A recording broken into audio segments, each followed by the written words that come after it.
अस्सलाम वालेकुम रहमतुल्लाह। आयत करीमा से जादू का इलाज, यानी क्या इस वजीफे से जादू का इलाज हो सकता है? क्योंकि बहुत सारे पेशेंट्स आते हैं, जी हमने 2.25 लाख पढ़ा, 1.25 लाख पढ़ा, हमें बताया था दिन में इतनी बार पढ़ना है, इस तरीके से पढ़ना है, ये अमल गर्म होता है, ये ख्याल करना है, इस तरह की बहुत सारी बातें।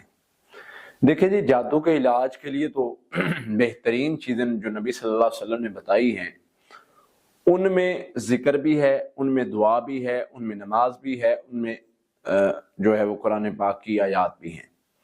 उन सारी चीज़ों से हम जादू का इलाज कर सकते हैं। आयत करीमा खासकर वो अमल है जिसको पढ़ने से आपको फायदा होता है। कोई ये गलत बात है जी वो गर्म होता है, इस तरह होता है, उस तरह होता है, आप पढ़ें और आपका पढ़ना जो है वो आपकी तवज्जो, आपका जो है वो अमल वो उस तरफ हो कि मैं अल्लाह से मांग क्या रहा हूं, मैं अल्लाह से बात क्या कर रहा हूं, अपनी आजिज़ी इनकसारी बेबसी जाहिर करके। अच्छा जी, अब जब हमने आयत करीमा पढ़ना है उसका रिजल्ट क्या निकलेगा? सबसे पहले अल्लाह के नबी सल्लल्लाहु अलैहि वसल्लम ने फरमाया, ये वो कलीमा है जिसके पढ़ने के बाद आप अल्लाह से कुछ भी मांगे मिल जाता है। इवन अल्लाह ताला ने कुरान पाक में ये फरमाया, मेरे यूनुस मुझे इन अल्फाज के साथ ना पुकारते, हो सकता है कि वो क़यामत के दिन तक वहीं रहते। आयत करीमा का वो अमल है जो आपको लगता है ना काम मुमकिन ही नहीं है, बिल्कुल दरवाजे बंद है, अल्लाह वहां से रास्ते खोल देता है।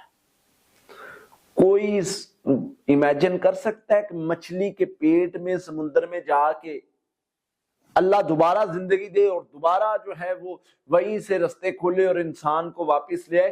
क्या कोई समझ सकता है, सोच सकता है ऐसे हो सकता है? मुमकिन है? नहीं मुमकिन नजर आ रहा। अल्लाह ने कर दिखाया। किस लिए? अल्लाह फरमाते हैं इस अमल के जरिए से।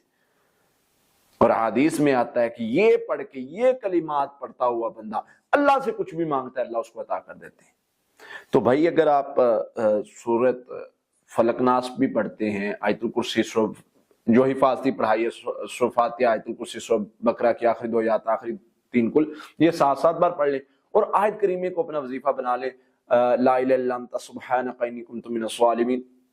इसको आप अपनी रूटीन, अपनी इस्तिताअत के मुताबिक 300 बार सुबह शाम पढ़ लें, 500 बार पढ़ लें, 700 बार पढ़ लें, इंशाअल्लाह देखें।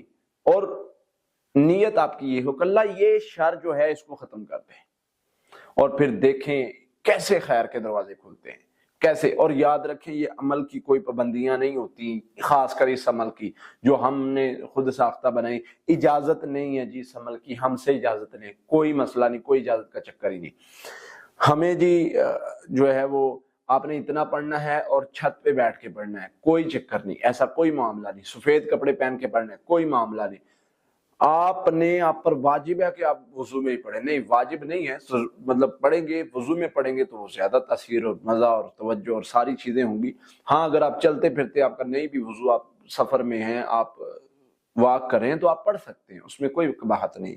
तो ये अमल बहुत खास है, बहुत खास है। अल्लाह ताला ने बताया, नबी सल्लल्लाहु अलैहि वसल्लम ने बताया। तो इस अमल को पढ़ने से आप किसी किस्म के शर से भी निकल सकते हैं और अल्लाह से दुआ मांग के खैर हासिल कर सकते हैं। अल्लाह से दुआ है अल्लाह ताला हमें अमल करने की तौफीक अता फरमाए।